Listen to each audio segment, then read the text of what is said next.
Hello everyone, नमस्कार। स्वागत है आप सभी का लॉजिक क्लासेस के वीए प्लेटफॉर्म पर। भारत की विदेश नीति के अंतर्गत दोस्तों हमारा ये 15वां लेक्चर होने जा रहा है, जिसके अंतर्गत आज हम बात करेंगे भारत रूस संबंध के सेकेंड पार्ट पर। दोस्तों जी हाँ, ये भारत और रूस संबंध का जो सीरीज चल रही है उसका सेकेंड पार्ट है, भाग सेकेंड है, जिसमें विशेषकर हम बात करेंगे। देखिए, पहले भाग में हमने 21वीं सदी से पहले के भारत और रूस संबंध पर चर्चा की थी, और आज के इस भाग में दोस्तों सेकंड भाग में हम बात करेंगे 21वीं सदी अर्थात कि सन 2000 के से लेकर के वर्तमान तक भारत और रूस के संबंध किस प्रकार के रहे हैं। चलिए दोस्तों शुरू करते हैं इसके साथ में।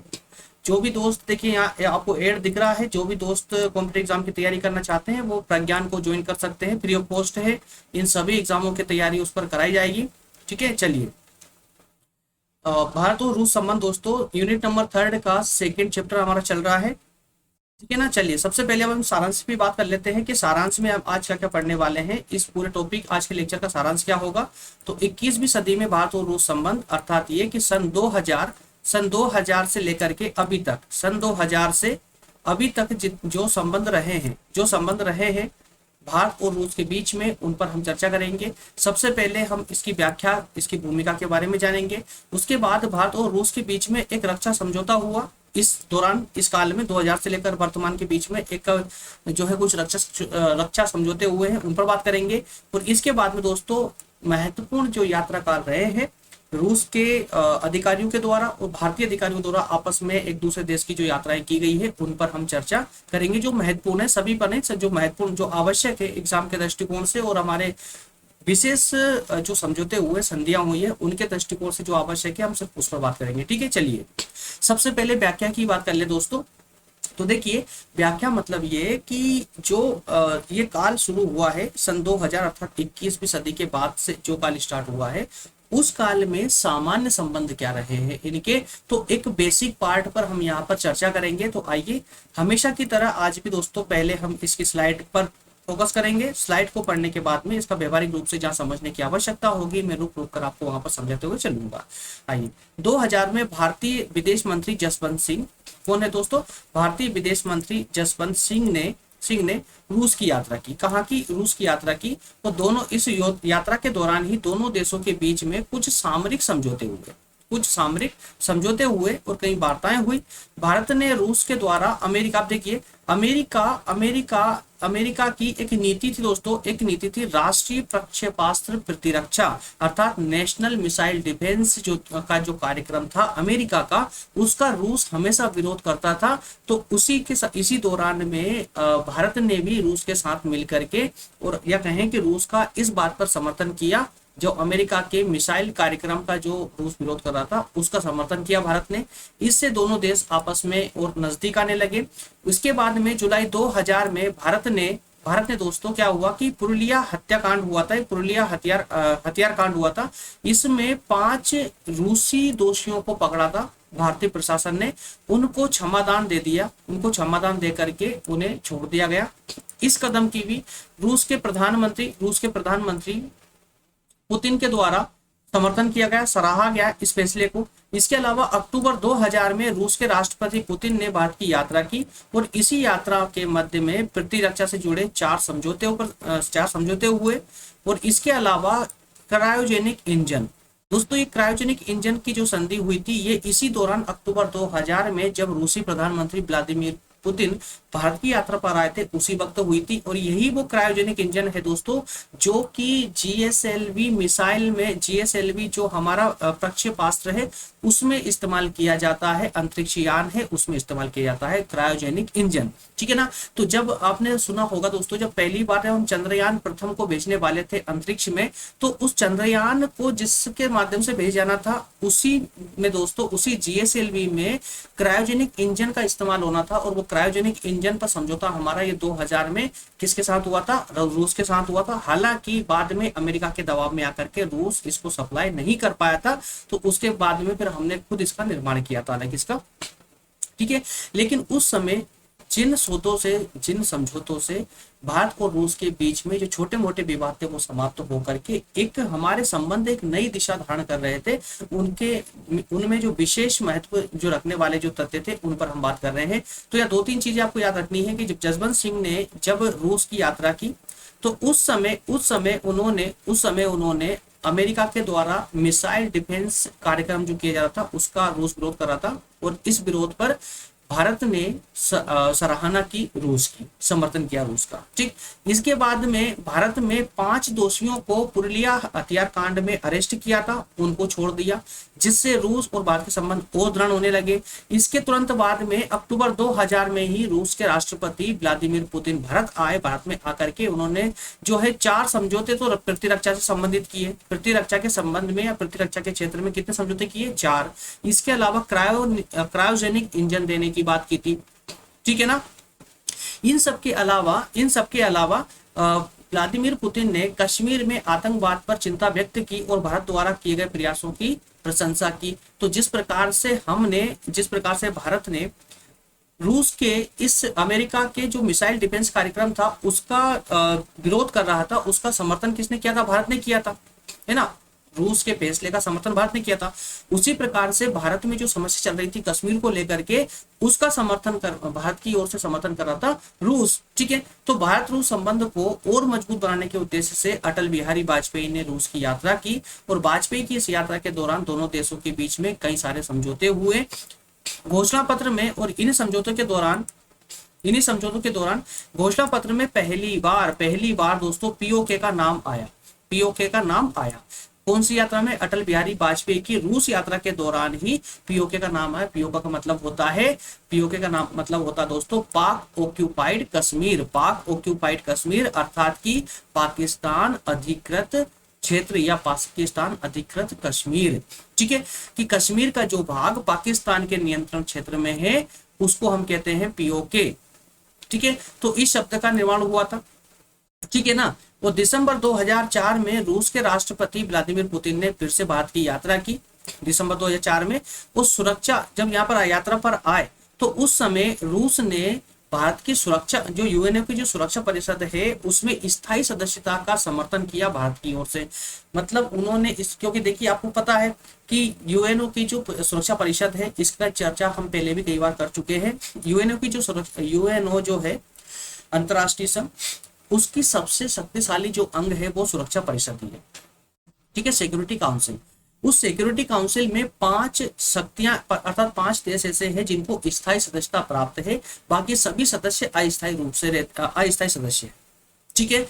तो उन्हीं जो स्थायी सदस्य है उनमें भारत को शामिल करने की बात पर रूस ने समर्थन किया भारत का, ठीक। और पुतिन की यात्रा के दौरान ही दोनों पक्षों में बैंकिंग व्यवस्था पर भी बातचीत हुई। बैंकिंग व्यवस्था मतलब है कि एक ऐसी बैंक रूस में डेवलप की जाएगी दोनों देशों के सहयोग से, जो दोनों देशों के आर्थिक मामलों में सहायता करेगी, ठीक है। इस बात पर निर्णय हुआ। इसके बाद में मनमोहन सिंह जी जब यात्रा पर गए रूस की, तो रूस को बाजार अर्थव्यवस्था के रूप में स्वीकार किया, अर्थात भारत ने रूस को उस समय बाजार अर्थव्यवस्था के रूप में भी स्वीकार किया, ठीक है। तो व्याख्या में कुछ ऐसे ही जो साधारण से कुछ हमारी पॉइंट होते हैं, मतलब कि पूरा विवरण हमने इसमें उठाया। रक्षा समझौतों से लेकर के विभिन्न जो नेताओं की यात्रा रही जो आवश्यक और इम्पोर्टेंट रही है, जिसमें जो विशेष बातें हुई, विशेष चर्चा हुई है, विशेष समझौते हुए, उनसे संबंधित हम कुछ आवश्यक पॉइंट यहाँ पर उठाकर व्याख्या में रखते हैं, ताकि एग्जामिनर को ये समझ आ जाए कि इस पूरे यात्रा के दौरान, मतलब हमारी आंसर राइटिंग के दौरान पूरा क्या कहने का प्रयास किया गया, अर्थात हमारा जो पूरा कंसेप्ट है किस पर आधारित है, ठीक है। तो इस बात का एग्जामिनर अच्छे से पता कर पाए, अर्थात वो कंफ्यूज ना हो, इस कारण से हमें इस पे व्याख्या वाला पॉइंट देना होता है, ठीक है। आइए अब हम बात करेंगे भारत और रूस के बीच में जो रक्षा समझौते हुए थे। तो विशेष करके दोस्तों ये रक्षा समझौता जो सबसे ज्यादा आवश्यक और सबसे ज्यादा महत्वपूर्ण रहा वो 2005 में दोनों देशों के बीच में एक रक्षा समझौता हुआ था। और इसी रक्षा समझौते के अंतर्गत 35 करोड़ डॉलर के एक रक्षा समझौते पर हस्ताक्षर हुआ था। कितने? 35 करोड़ डॉलर के रक्षा समझौते पर हस्ताक्षर हुए थे। और इसी समझौते के तहत ही दोनों देश मिलकर प्रशिक्षण विमान का निर्माण करेंगे, जिसका नाम होगा HJT और HJT-39 इंजन का विकास करेंगे, उत्पाद करेंगे और बेचेंगे, ठीक है। तो इस प्रकार से ये छोटा सा रक्षा समझौता है, 2 लाइन में मैंने कहने का प्रयास, समझाने का प्रयास किया है। तो सबसे आवश्यक जो रक्षा समझौते के अंतर्गत जो समझौता या संधि रही है वो यही 2005 वाली रही है, 35 करोड़ डॉलर वाली। ठीक है, तो इसके अंतर्गत ही दोस्तों ये जो है प्रशिक्षण विमान, ट्रेनिंग देने वाले जो विमान होते हैं उनका विकास किया जाएगा और उनको बेचा जाएगा, जिससे कि दोनों देशों की अर्थव्यवस्था सुदृढ़ हो सके। ठीक है, चलिए इसके बाद में दोस्तों अब हमारा इंपॉर्टेंट पार्ट आ चुका है, जिसमें हम बात करेंगे प्रमुख राष्ट्र अध्यक्षों की एक दूसरे देश में यात्राओं की। तो इसमें 5 यात्राएं सबसे ज्यादा महत्वपूर्ण थी पूरे 21वीं सदी में, अर्थात सन 2000 से लेकर वर्तमान तक जो 5 यात्राएं हैं बहुत ज्यादा आवश्यक और इंपॉर्टेंट है। इस कारण से 5 पॉइंटों पर हम यहाँ फोकस करेंगे। सबसे पहले बात करेंगे रूस के प्रधानमंत्री की, जब वो भारत आए। उसके बाद हम बात करेंगे डॉक्टर मनमोहन सिंह जब रूस गए। उसके बाद में फिर रूस के प्रधानमंत्री फिर भारत आए, फिर मनमोहन सिंह फिर से रूस गए, और फिर उसके बाद में प्रधानमंत्री नरेंद्र मोदी की रूस की यात्रा। ठीक है, इस प्रकार से 5 यात्राओं पर विशेष हम फोकस करते हुए आगे बढ़ेंगे। और इसी में दोस्तों जो इंपॉर्टेंट चीज होगी, मैं इंपॉर्टेंट जो तथ्य होगा उसे मैं अंडरलाइन करते हुए चलूंगा, इन पर भी फोकस करते हुए चले। इसमें देखिए ध्यानपूर्वक और पूरा लिंक बनाकर अगर आप इस सब्जेक्ट को पढ़ोगे तो कहीं से कहीं तक कोई प्रॉब्लम नहीं आने वाली। सभी की यात्राएं भी समझ आएगी, सभी देशों के संबंध भी समझ आएंगे। लेकिन अगर आप बीच बीच में क्लास छोड़ेंगे, बीच में लेंगे, जब इच्छा हो रहे तब देखेंगे, तो इससे आपकी एक लिंक टूट जाएगी, और लिंक टूटने पर ये क्लास आपको बोर भी कर सकती है। बोर कब होते हो आप? जब आपके दिमाग पे इतना दबाव पड़े, वो दिमाग की नसें आपकी जो है ना थकने लगे, या मतलब कहें कि उनकी जो कहते हैं ना कि एनर्जी खत्म हो गई। दोस्तों एनर्जी खत्म होती तो फिर हमारे शरीर चलता है क्यों? हम जी क्यों रहे? मर जाते हैं ना। एनर्जी खत्म नहीं होती, आपका दिमाग थक जाता है। दिमाग थकता कभी जब उसको ज्यादा दबाव पड़ता है। वो दबाव कब पड़ता है? जब आपने दिमाग को कोई जो है इंडिकेशन भेजा, कुछ नया शब्द दिया, उस नए शब्द का अगर अंदर कोई इंटरलिंकिंग पहले से है दिमाग में तो फट से उसको कैच कर लेगा। लेकिन चूंकि जब आप भारत और रूस के संबंध का सेकंड पार्ट देख रहे हैं और आपने फर्स्ट पार्ट नहीं देखा, तो सेकंड पार्ट में जो यात्राएं आप देखेंगे उनकी लिंक कहीं ना कहीं फर्स्ट पार्ट की यात्राओं से भी लिंक रहती है। तो अगर आपने फर्स्ट पार्ट नहीं देखा तो वो ये जो सेकंड पार्ट आप देखोगे ना, दिमाग में जाकर आपको पूरे दिमाग को परेशान कर देगा, उसकी सभी नसों को ना टाइट कर देगा। तो उससे क्या होगा, आपके अंदर एक थकावट सी महसूस होगी। तो दिमाग जब थकने लगेगा तो धीरे धीरे आपकी एनर्जी, आपको ऐसा लगेगा कि आपकी एनर्जी डाउन हो रही है, आप बोर हो रहे हैं, आपको कुछ समझ नहीं आ रहा है। जबकि ऐसा कुछ नहीं होता दोस्तों, ना कोई टॉपिक आसान होता है और ना कोई टॉपिक कठिन होता है। सिर्फ डिपेंड करता है कि आप उसे कितना कॉन्सेंट्रेशन के साथ में देख रहे हैं, कितना समझ रहे हैं, कितनी इंटरलिंकिंग कर पा रहे हैं, कितना लिंक कर पा रहे हैं। ठीक है ना। तो इसी के दौरान अगर आप पूरे 100% अभी पूरे जागे हुए हैं, सो नहीं रहे हैं, तो ही इस चैप्टर को देखिएगा, आज की इस क्लास को देखिएगा, है ना। नहीं तो ये सब्जेक्ट आपको बोर कर सकता है। और किसी भी सब्जेक्ट में अगर आप एक बार बोर हो गए ना, तो कभी लंबे समय तक फिर आपका उसमें मन नहीं लगेगा पढ़ने के। ठीक है ना। और मैं इतना तो यकीन से कह सकता हूँ दोस्तों, इस सब्जेक्ट को अगर आप किताब से पढ़ोगे ना तो समझ नहीं आने वाला है। इसी कारण से व्यवहारिक रूप से इसको समझाते हुए मैं चल रहा हूँ। और एक बार आपने इसको अगर व्यवहारिक रूप से समझ लिया तो आगे आपको समस्या नहीं आने वाली, आपको आसानी से पूरा टॉपिक समझ आएगा। ठीक है, चलिए तो सबसे पहले दोस्तों बात करेंगे रूस के प्रधानमंत्री की भारत यात्रा। 2000 से लेकर वर्तमान के बीच में जब इस काल में जब हम बात कर रहे हैं, तो इसमें सबसे पहले हम बात कर रहे हैं रूस के प्रधानमंत्री ने भारत की यात्रा की, तो उस दौरान क्या हुआ। तो इस दौरान रूस के प्रधानमंत्री ने 2006 में भारत की यात्रा की, भारत आए यात्रा के लिए। तो उनकी यात्रा का जो उद्देश्य था, वो उद्देश्य था दोस्तों परमाणु ईंधन आपूर्ति करने के समझौते पर हस्ताक्षर करना। इस उद्देश्य आए थे ये परमाणु ईंधन आपूर्ति का जो समझौता था उस पर हस्ताक्षर करने के लिए यहाँ पर आए थे। तो इसमें दोनों पक्षों के द्वारा इस परमाणु ईंधन आपूर्ति के अलावा अंतरिक्ष, पेट्रोलियम और बैंकिंग, अंतरिक्ष को लेकर समझौते हुए, कुछ पेट्रोलियम को लेकर समझौते हुए और कुछ बैंकिंग को लेकर समझौते हुए। इस प्रकार 7 समझौतों पर और हस्ताक्षर किए गए। 7 समझौते और भी भारत और रूस के बीच में हुए। क्लियर है? किसकी यात्रा के दौरान? रूस के प्रधानमंत्री की यात्रा के दौरान। इसमें दोस्तों रूस के द्वारा तारापुर में, भारत में जो तारापुर है, तारापुर परमाणु बिजली घर की 2 इकाइयां बंद होने से बचाने के लिए संवर्धित यूरेनियम, इस यूरेनियम को, इस शब्द को याद रखेंगे आप लोग। तो रूस ने भारत को यूरेनियम देने की बात कही। हालांकि वो बात की बात है कि आगे चल करके पूरी आपूर्ति कर पाए या नहीं कर पाए, है ना।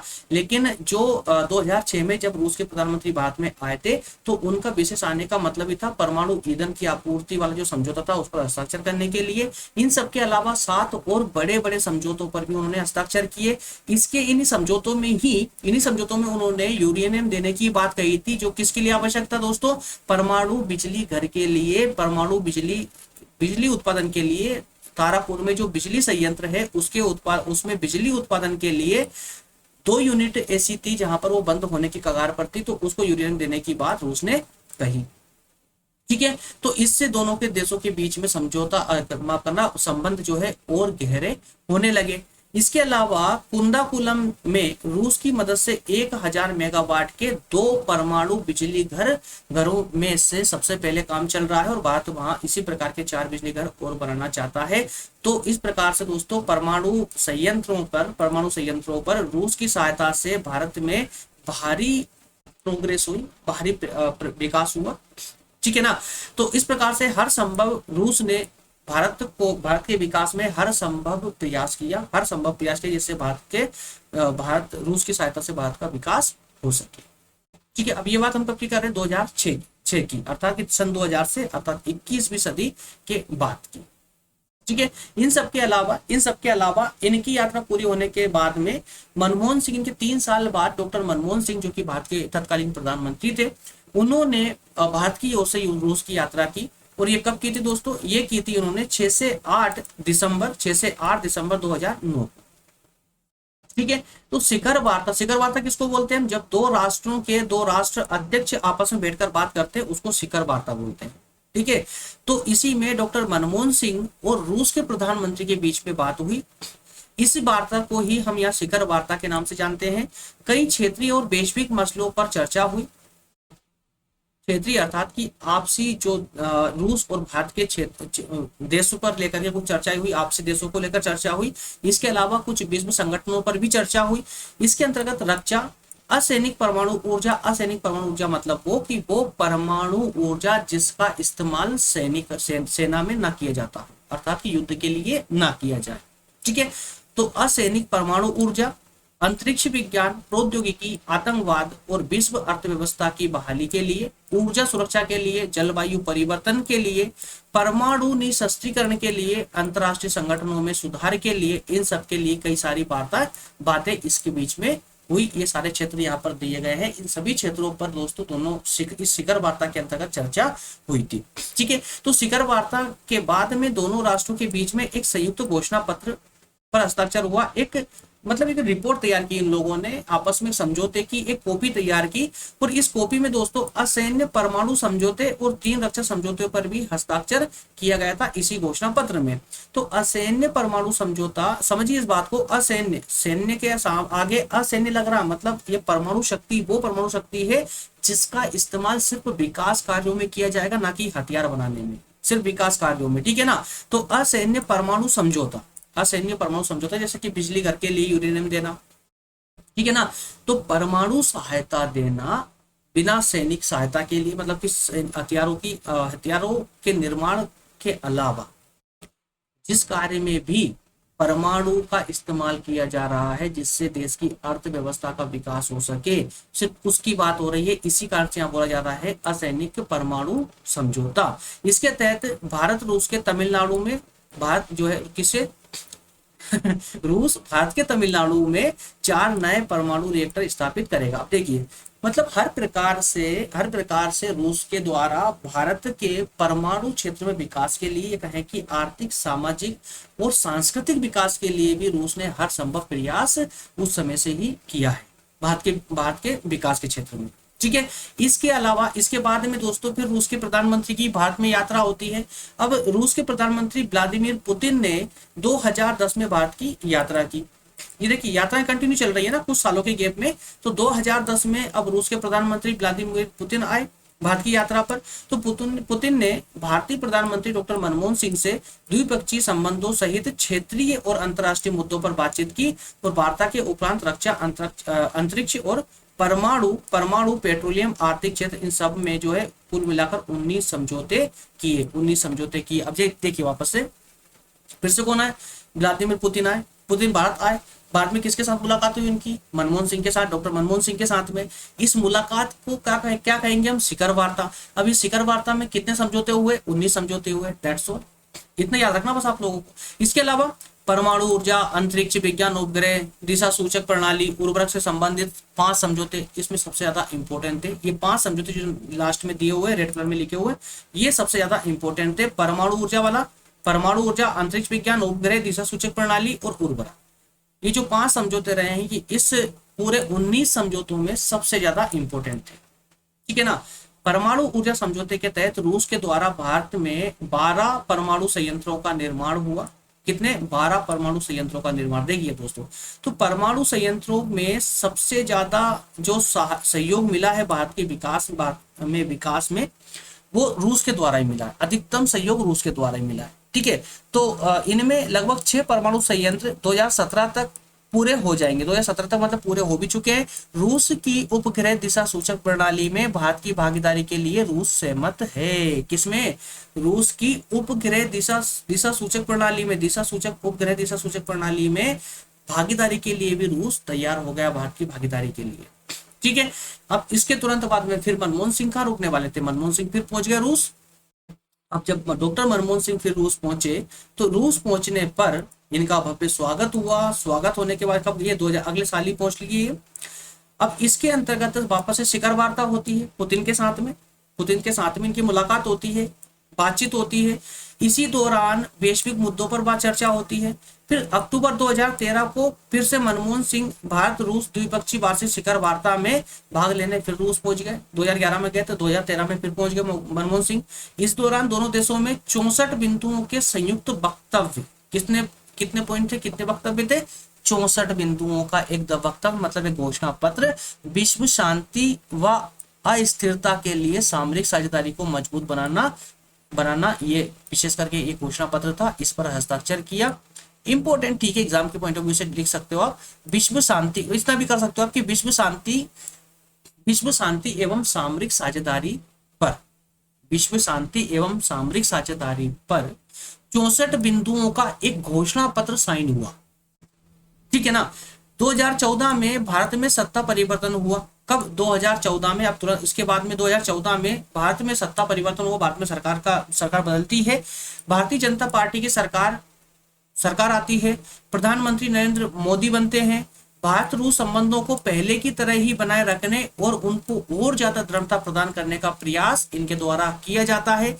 इस दौरान में भारतीय प्रधानमंत्री श्री नरेंद्र मोदी की रूस यात्रा होती है। इस यात्रा के दौरान भारत के प्रधानमंत्री नरेंद्र मोदी 16वीं वार्षिक शिखर वार्ता क्या हुई? वार्षिक शिखर वार्ता क्या हुई दोस्तों? जो हर साल प्रतिवर्ष दो देशों के राष्ट्र अध्यक्षों के द्वारा बैठक होती है, उसको हम शिखर वार्ता बोलते हैं। तो प्रतिवर्ष है ना, वार्षिक शिखर वार्ता लिखा हुआ मतलब प्रतिवर्ष होने वाली शिखर वार्ता। इसमें शामिल होने के लिए 2015 को रूस की यात्रा पर गए कौन? मोदी। उनकी रूसी राष्ट्रपति व्लादिमीर पुतिन से मुलाकात होती है और विश्व के विभिन्न मुद्दों पर चर्चा होती दोनों की। वो साथ ही दोनों पक्षों के बीच में हमेशा की तरह नाभिकीय ऊर्जा, अंतरिक्ष विज्ञान और रक्षा क्षेत्र में सहयोग को स्वीकार करते हुए उन संबंधों को या उन समझौतों को जो पहले हुए थे उनको और विस्तृत करने पर बात होती है। दोनों देश सहमत होते हैं। इसके अलावा 2016 में दोस्तों पाक अधिकृत कश्मीर अर्थात पीओके, पाकिस्तान ऑक्यूपाइड कश्मीर में भारतीय सेना के द्वारा जो सर्जिकल स्ट्राइक किया गया था, जो विश्व का इतिहास बन चुका है, सर्जिकल स्ट्राइक किया था, इसकी प्रशंसा भी रूस ने की, अर्थात रूस ने उसका समर्थन किया। भारत के द्वारा जो सर्जिकल स्ट्राइक की गई थी 2016 में, उसका समर्थन किया रूस ने। 18वीं भारत रूस शिखर वार्ता में शामिल होने के लिए नरेंद्र मोदी मई 2017 को फिर से रूस गए। वहां पर द्विपक्षीय मतलब दोनों पक्षों के बीच में वार्ता हो, उसको द्विपक्षीय वार्ता बोलते हैं। उसमें व्यापार, परमाणु विद्युत संयंत्र, रेलवे, सांस्कृतिक, इन सब पर महत्वपूर्ण समझौते हुए। ठीक है। इसके अलावा 18वीं वार्षिक शिखर वार्ता हो चुकी। अब उसके बाद में 19वीं शिखर वार्ता होती है। इसके लिए पुतिन 2018 को भारत में आए। ये शिखर वार्ता के लिए अर्थात 19वीं शिखर वार्ता को अंजाम देने के लिए रूसी प्रधानमंत्री व्लादिमीर पुतिन भारत आए। भारत में आकर के उन्होंने कुछ समझौतों पर हस्ताक्षर किया, कई सहयोगों को सहमति दी। ऊर्जा संरक्षण, मानव संसाधन के विकास, व्यापार, निवेश, नाभिकीय ऊर्जा का शांतिपूर्ण उपयोग। याद रखिएगा, नाभिकीय ऊर्जा का शांतिपूर्ण उपयोग मतलब इसका क्या हुआ कि नाभिकीय ऊर्जा का भी हथियारों को छोड़ करके अन्य विकास कार्यों में इस्तेमाल को ही हम बोलते हैं शांतिपूर्ण उपयोग। तो उसको बढ़ाने पर सहमति हुई, दोनों देशों के बीच में सहमति हुई। इसके साथ ही अमेरिकी प्रतिबंधों के बाद भी अमेरिका ने कई सारे प्रतिबंध लगा रखे थे रूस के ऊपर भी, कि रूस में वायु रक्षा प्रणाली S-400 ट्रायम्फ की खरीदी के लिए 5.2 अर्थात लगभग $5.5 अरब के सौदे पर भी हस्ताक्षर हुए। अर्थात कि भारत जो है अपनी रक्षा प्रणाली को मजबूत बनाने के लिए लगभग $5.5 अरब के हथियार रूस से परचेस करेगा। और जबकि रूस पर अमेरिका का प्रतिबंध था कि ये भारत को हथियार ना बेचे, लेकिन उसके बाद भी रूस ने ये समझौता किया। ठीक है, तो इस प्रकार का समझौता करके भारत ने भी अमेरिका को दिखा दिया कि भारत किसी भी परिस्थिति में अपनी रक्षा को लेकर के समझौता नहीं कर सकता। अर्थात कि जब भी भारत की रक्षा पर बात आएगी तो किसी के प्रतिबंध में नहीं रहेगा भारत। ठीक है, तो अमेरिकी प्रतिबंधों के बावजूद रूस के साथ ये रक्षा समझौता करके भारत ने अमेरिका को ये संकेत दे दिया कि वह अपनी जरूरतों को नजरअंदाज भारत नहीं करेगा, भारत अपनी जरूरतों को नजरअंदाज नहीं करेगा। ठीक है ना। तो दोस्तों इस प्रकार से हमने ये 5 यात्रा काल देखे हैं। इन 5 यात्रा कालों के दौरान हमने 5 प्रमुख नेताओं के द्वारा की गई एक समय विशेष पर यात्रा को देखा। इसमें सबसे पहले रूस के प्रधानमंत्री भारत आते हैं। ठीक है, इसका मनमोहन सिंह की रूस यात्रा, फिर उसके प्रधानमंत्री की, फिर मनमोहन सिंह की, फिर नरेंद्र मोदी की। तो ये कुछ 5 ऐसी यात्राएं थी जो इस पूरे टॉपिक के अंतर्गत या कहें कि पूरे 21वीं सदी के दौरान अपना महत्व रखती है इस यात्रा में जो समझौते किए गए वो। और वैसे तो देखिए कि ये यात्राएं चलती ही रहती, कभी हमारे प्रधानमंत्री जाते हैं तो कभी राष्ट्रपति यात्रा पर जाते हैं, कभी विदेश मंत्री जाते हैं, कभी रक्षा मंत्री जाते हैं। तो इन मंत्रियों की तो विभिन्न प्रकार से यात्राएं पूरे विश्व में चलती ही रहती। क्यों? क्योंकि हमें संबंध जो है सभी के साथ दृढ़ रखना है, और दृढ़ संबंध रखना है तो फिर ये यात्राओं का होना जरूरी है। अन्य विश्व के अन्य मंत्री भी भारत में आते रहते हैं यात्रा के दौरान, लेकिन जो सबसे आवश्यक मुद्दे होंगे हम सिर्फ उन्हीं यात्राओं का वर्णन इसके अंतर्गत करेंगे। ठीक है दोस्तों, तो इस प्रकार से हमने कुछ यात्राओं के दौरान और रक्षा समझौते, इसके तहत दोस्तों हमने तीनों बिंदुओं पर 1 बाय 1 करके चर्चा की है। बताइएगा मुझे कमेंट करके दोस्तों कितना कवर हो पा रहा है, आपका समझ आ रहा है कंप्लीटली, कोई प्रॉब्लम तो नहीं आ रही इसके दौरान।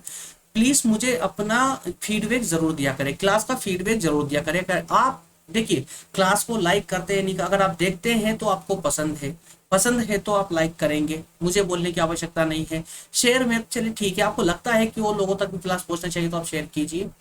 नहीं, अगर आप चाहते हैं कि हम भी थोड़े और अन्य लोगों तक पहुंचे और ज्यादा पहचान बना पाए तो आप लोग हमें जरूर शेयर करें, अन्यथा कोई जरूरत नहीं है, मत कीजिएगा।